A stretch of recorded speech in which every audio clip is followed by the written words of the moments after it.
भारत सरकार के नरेंद्र मोदी जी के नेतृत्व में एक ऐतिहासिक यात्रा के इस पड़ाव पर जब हमारे देश के यशस्वी प्रधानमंत्री नरेंद्र मोदी जी देश के चुने हुए प्रधानमंत्री के रूप में प्रधानमंत्री कार्यालय में सर्व करने का, वहां रहने का, कार्य करने का देश का पुराना रिकॉर्ड तोड़ चुके हैं। और उस व्यक्ति का नाम है नरेंद्र मोदी, जिन्होंने रिकॉर्ड तोड़ा है। वो पिछला रिकॉर्ड था नेहरू जी का 4,398 दिन का, नहीं माफ करिएगा, ठीक है ना, 4,398 दिन का, जिसको आज से 4 दिन पहले नरेंद्र मोदी जी ने उसको पार कर लिया है। और ये भारत के किसी भी व्यक्ति के लिए एक बहुत बड़ी बात है। हम उत्तर पूर्वी दिल्ली लोकसभा के अपने जिलाध्यक्ष द्वय सहित अपने लोकसभा के माननीय विधायकगण, माननीय मोहन सिंह बिष्ट जी, माननीय अजय महावर जी, माननीय जितेंद्र महाजन जी, सूर्य प्रकाश खत्री जी, कपिल मिश्रा जी, इनके साथ साथ हमारे इस लोकसभा के सभी माननीय पार्षद गण के तरफ से हम लोग नरेंद्र मोदी जी को बहुत बधाई देते हैं।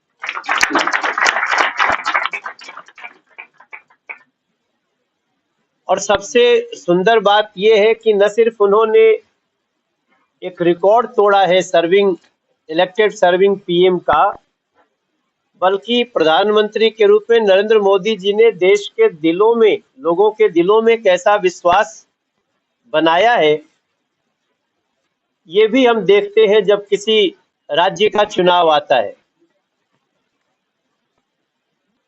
तो ये सब कुछ केवल हम करते नहीं हैं। जब हम कहेंगे तो आप नरेंद्र मोदी जी के नेतृत्व में कार्य कर रही वो सरकार और हमारी भारतीय जनता पार्टी की बात है, एनडीए की बात है, कि हम लोग सिर्फ काम करते जा रहे हैं ऐसा नहीं है, हम समय समय पे हिसाब देते हैं। आज भी हम हिसाब देने के लिए थ्रू मीडिया जनता को संबोधित कर रहे हैं। दोस्तों, हम जिस जगह पे बैठे हैं ये हमारा एक ऐसा जिला और वो स्थान है जिसको जमुना पार कहा जाता है। हमारे बहुत साथी बहुत वरिष्ठ हैं। पहले तो जमुना पार का नाम सुनते ही लोग नाक को सिकोड़ने लगते थे कि अरे भैया कहाँ जाने की बात कर रहे हो। लेकिन आज इंडिया गेट से एक अगर रस्सी खींची जाए तो सबसे ज्यादा जल्दी और सुखद रूप से आप कहीं पहुंच सकते हैं, तो वो जमुना पार बन चुका है। और ऐसी स्थिति में हमें जनता को कुछ हिसाब किताब देने हैं, जिसके लिए हम आपके सामने उपस्थित हुए हैं। हम पहले थोड़ी सी देश के बारे में बात कर लें तो आप सबके पास हम विधिवत लिखा हुआ भी आपके हाथों में हम दे देंगे। और हम चाहते हैं कि इस उत्तर पूर्वी दिल्ली की एक एक जनता वो इन बातों को जाने, समझे, ताकि जो नरेंद्र मोदी जी का और जनता का, भाजपा का, जनता का, एनडीए का, जनता का जो विश्वास है वो और भी मजबूत हो। आज जब हम आपसे बात करने जा रहे हैं तो हमारा सबसे पहला जो उद्देश्य है कि विकास हमारे लिए एक दिन या एक घंटे का विषय नहीं है। विकास हमारे लिए 24 घंटे, सातों दिन, 12 महीने और पूरे देश में चलने वाला मिशन है जो नरेंद्र मोदी जी के नेतृत्व में चल रहा है। और नरेंद्र मोदी सरकार का, उनकी पार्टी का, हमारा ये भी प्रयास है कि जिसका हम शिलान्यास करते हैं उसका हम उद्घाटन भी करते हैं। ये आज देश के प्रत्येक नागरिक तक ये बात पहुंच गई। हो सकता है कुछ पॉलिटिकली विरोध करेंगे, करना ही ये लोकतंत्र है, और ये नरेंद्र मोदी जी की लाइन है कि हम जिसका शिलान्यास करते हैं उसका हम उद्घाटन भी करते हैं। अब जब ये बातों के साथ हम थोड़ी सी आपसे जब प्रकाश डालेंगे तो लोक सेवा ही हमारा संकल्प है। ये नरेंद्र मोदी जी का सूत्र वाक्य है, लोक सेवा। 25 करोड़ लोग गरीबी रेखा से देश में ऊपर आ चुके हैं। 81 करोड़ से ज्यादा लोगों को निःशुल्क अनाज पीएम गरीब कल्याण अन्न योजना के तहत दिया जा रहा है। 4 करोड़ से ज्यादा लोगों को पीएम आवास योजना के तहत पक्का मकान दिया जा चुका है। 58 करोड़ से प्लस जनधन खाते, जिसको बैंकिंग क्रांति कही गई है, वो कर चुके हैं।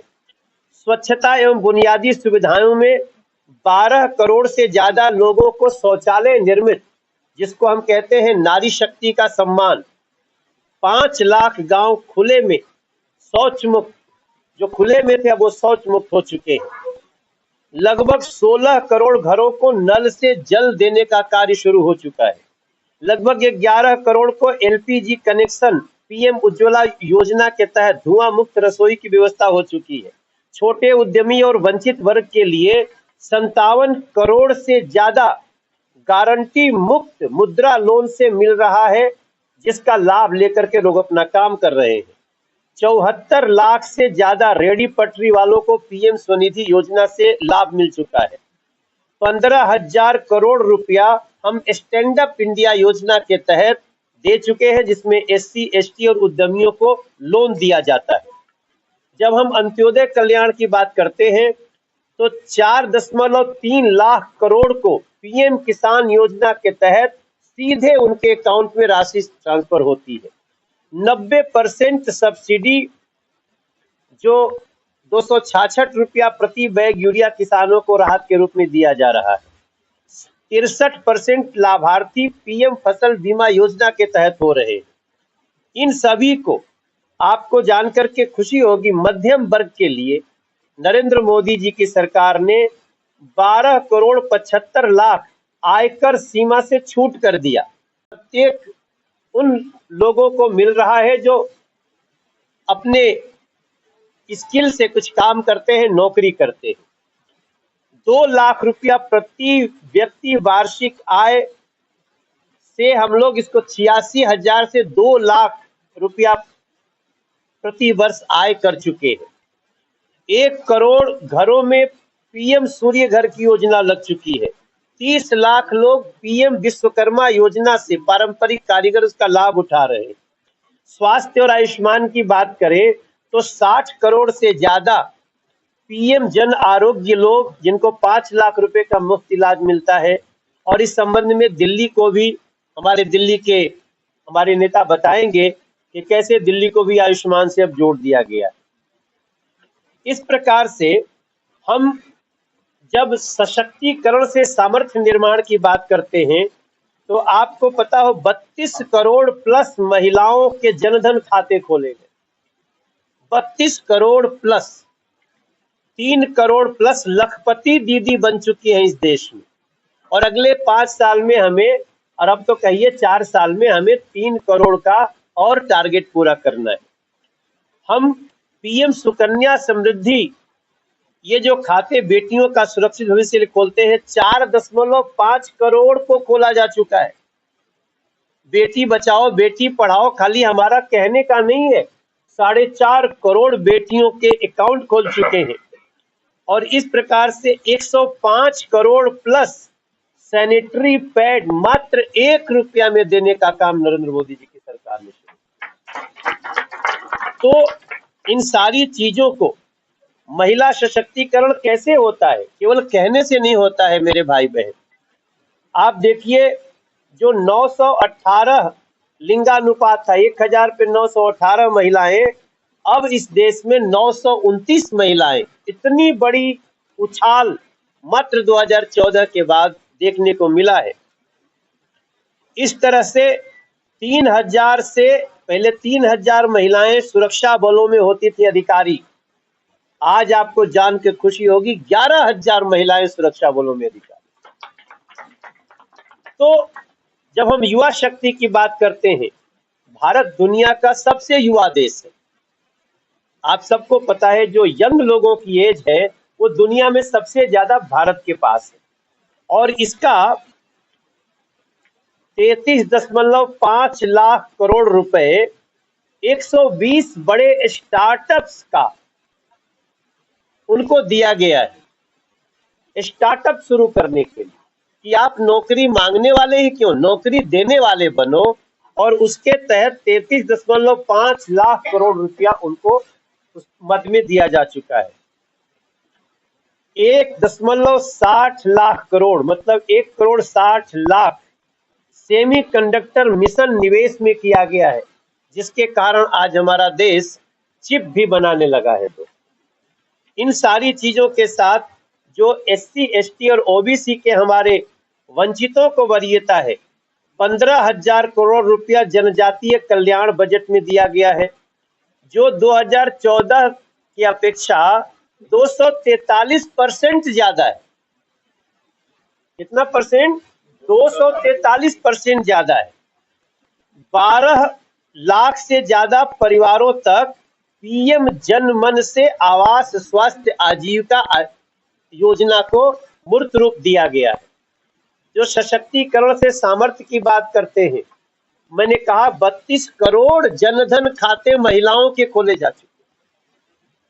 तो इस तरह से हम जो आज आपको जानकारी लेके आ रहे हैं, उनमें जो सबसे सुंदर बात आ रही है उसको आप देखेंगे कि इंफ्रास्ट्रक्चर की क्रांति भी देश में बहुत महत्वपूर्ण है।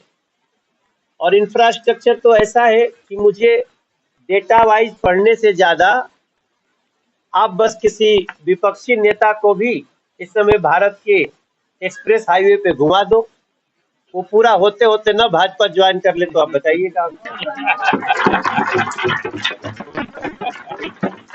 क्योंकि ये तो सबके सामने आया है। और हम जहां बैठे हैं, जिस यमुना पार को लोग कहते थे, कभी हमको मोहन सिंह बिष्ट भाई साहब ने कहा था कि वो सारे कुछ ऐसे शब्द थे कि सारे दुखिया, हाँ ऐसा। और अब देखिए जी, अब क्या होगा मेरे भाई बहन, अब तो जिसको 4 घंटे 5 घंटे की जगह अब जिसको 2.25 घंटे में देहरादून जाना होगा, सबको यमुना पार ही आना होगा। आप दिल्ली देहरादून रोड की बात मैं कर रहा हूं। इस क्षेत्र में सेंट्रल स्कूल तक नहीं था, एक सेंट्रल स्कूल बन चुका है, एक की पढ़ाई शुरू है, बिल्डिंग अभी बननी शुरू हुई है, और जल्दी ही, पहले तो हमारा 3 ही का था, लेकिन भगवान की कृपा और नरेंद्र मोदी जी का आशीर्वाद कि हम 2 और केंद्रीय विद्यालय अपने लोकसभा में दे करके जल्दी ही अगले चुनाव के पहले, वो भी एक शुभकामना हमारी होगी। इस क्षेत्र में, हमारे क्षेत्र में आप सोचिए कि हम लोगों ने दिल्ली में मेट्रो का रिंग रोड बना दिया है। अगर आप यहां से भी, अगर आप कहीं दूर क्षेत्र से आए हैं, क्योंकि हमारी जो प्रेस कॉन्फ्रेंस है वो पूरे देश में हर लोकसभा में हो रही है, तो मीडिया को भी बहुत है कि भाई क्या बोलेगा क्या नहीं बोलेगा। अगर आप आए हैं तो यहाँ से साउथ में जाना हो या वेस्ट में जाना हो या एयरपोर्ट जाना हो, आप यहीं मौजपुर से बैठेंगे, आपको मेट्रो ट्रेन बदलनी पड़ सकती है, मेट्रो स्टेशन से बाहर जाने की जरूरत नहीं पड़ेगी। ये नरेंद्र मोदी जी का देन है। RRTS देख लीजिए। तो इन सारी चीजों को मैं आपको एक और जानकारी देते हुए अपनी वाणी को विराम दूंगा, क्योंकि हमारे साथियों को बात करनी है। हमारे यहाँ राष्ट्र प्रथम की का मंत्र है।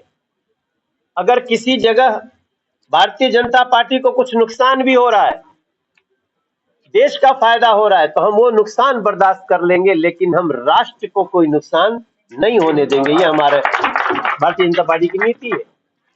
आप सोचिए, हमारे पूरे दुनिया में 30 करोड़ से ज्यादा हमने वैक्सीन पूरे दुनिया के लोगों को दिया, जिसके कारण आज दुनिया में बहुत सारे देश, लगभग 177 देश हमारे मित्र बन गए हैं। जब हम विरासत की बात करते हैं, विकास के साथ साथ विरासत की भी तो बहुत आवश्यकता है। कौन होगा जो इस बात को नहीं स्वीकार करेगा कि यूनेस्को के धरोहर में भारत के 44 जगह है, 44 स्थान दुनिया के विश्व धरोहर में भारत के शामिल हैं, और जिनको सजा करके नरेंद्र मोदी सरकार ने उसको और आगे बढ़ाया। अब हमारी 11 शास्त्रीय भाषा है। भारत की 11 भाषाएं शास्त्रीय भाषा में शामिल होती है, जो कि 2024 में केवल 6 थी। हमारी 668 कलाकृतियां, इस पे देखिए किसी का ध्यान नहीं जाता है, क्योंकि आजकल अक्सर हम लोग जब बात करते हैं तो ब्रेकिंग न्यूज पे बात होती है, मगर हमारी अगर विरासत की चीजें आज दुनिया में इतना आकर्षण बढ़ रहा है, और वो 668 कलाकृतियां जो 2014 से पहले विदेशों में चली गई थी।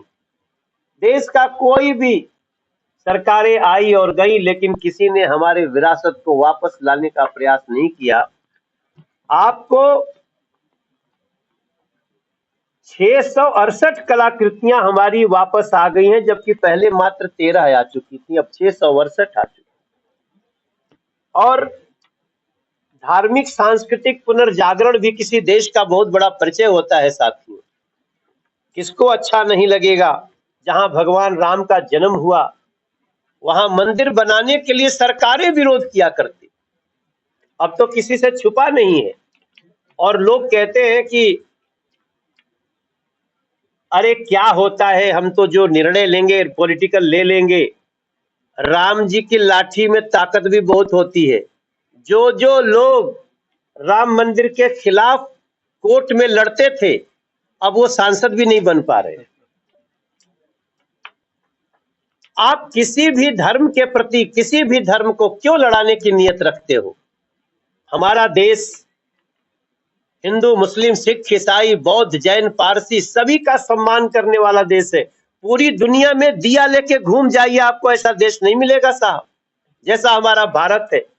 और वहां पे कुछ लोगों ने इन्हीं को वापस में लड़ाने की बात की तब, और कहा क्या जाता था, राम मंदिर बन जाएगा तो खून की नदियां बह जाएंगी।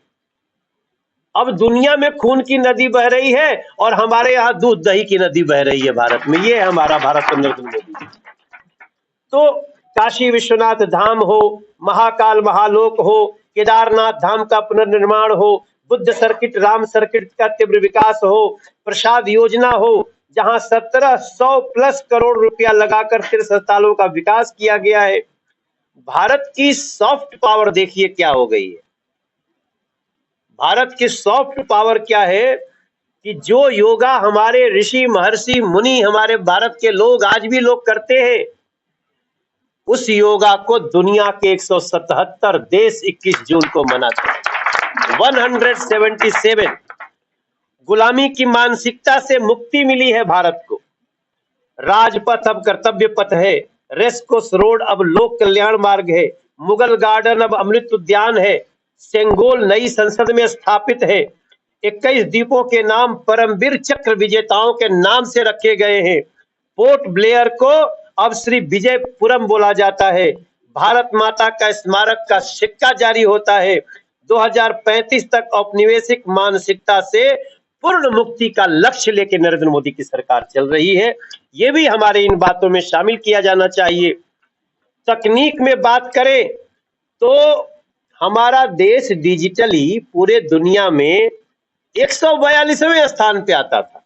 हालांकि अब अभी भी संतुष्ट नहीं है, लेकिन कहने में तो हमको अच्छा लगेगा कि अब हम 63वें स्थान पे पूरी दुनिया में। 6 करोड़ से ज्यादा लोगों को पीएमजी दिशा के तहत डिजिटल साक्षरता मिली है। और इसी देश में जहां लोग कहते थे जीएसटी सफल नहीं होगी, हम 22 लाख करोड़ रुपया सालाना जीएसटी संग्रह कर रहे हैं। ये जीएसटी वाले में थोड़ा सा आपको मैं एक और बात बता दूं कि पहले जीएसटी कितनी, पहले टैक्स सारा मिलाकर पूरे देश में 25,000 करोड़, और अब हमारे देश में वही देश है, वही काम करने वाले लोग हैं। हम तो आपसे कहेंगे अपने साथियों को कि आप व्यापारियों के लिए तालियां बजाइए, वही दे रहे हैं टैक्स। और अब 2-2 लाख करोड़ रुपया एक एक महीने का जीएसटी टैक्स आता है। ऐसा है। नरेंद्र मोदी जी के विजन को हम प्रणाम कर रहे हैं। सामाजिक सुरक्षा कैसे होती है? खाली भाषणों से नहीं होती। 31 करोड़ से ज्यादा लोग ई श्रम से जुड़े असंगठित कामगारों को बीमा पेंशन दिया जा चुका है। आप अगर पत्रकार भी है भाई, आप उसके अंतर्गत आते हैं। आप ई श्रम कार्ड बनाएं और कहीं भी आपने काम किया तो कल आप किसी भी संस्था में काम करें, आपका जो ई श्रम के तहत जो बीमा पेंशन है वो जारी रहता है। एक कार्ड पूरे समय आपका परिचय बना के रखता है, कोई आपका एक पैसा नहीं मार सकता। जैसे हम सिंगर्स का होता है, आपको शायद पता नहीं होगा, हमने जो 20 साल पहले गाना गाए उसके आधार पे हमको छोटे छोटे पैसे आते हैं, तो 14-15 लाख रुपया महीना आते हैं। ये छोटे छोटे जो पैसे होते हैं ना, जो आपके कहीं ना कहीं, ई श्रम कार्ड बनाइए, अपना एक एक पैसा पाइए। ये नरेंद्र मोदी जी ने इस देश में श्रम करने वाले लोगों को दिया। 500 ब्लॉक आकांक्षी ब्लॉक कार्यक्रम, मतलब पिछड़े ब्लॉकों में स्वास्थ्य शिक्षा को बड़ा ब्लॉक।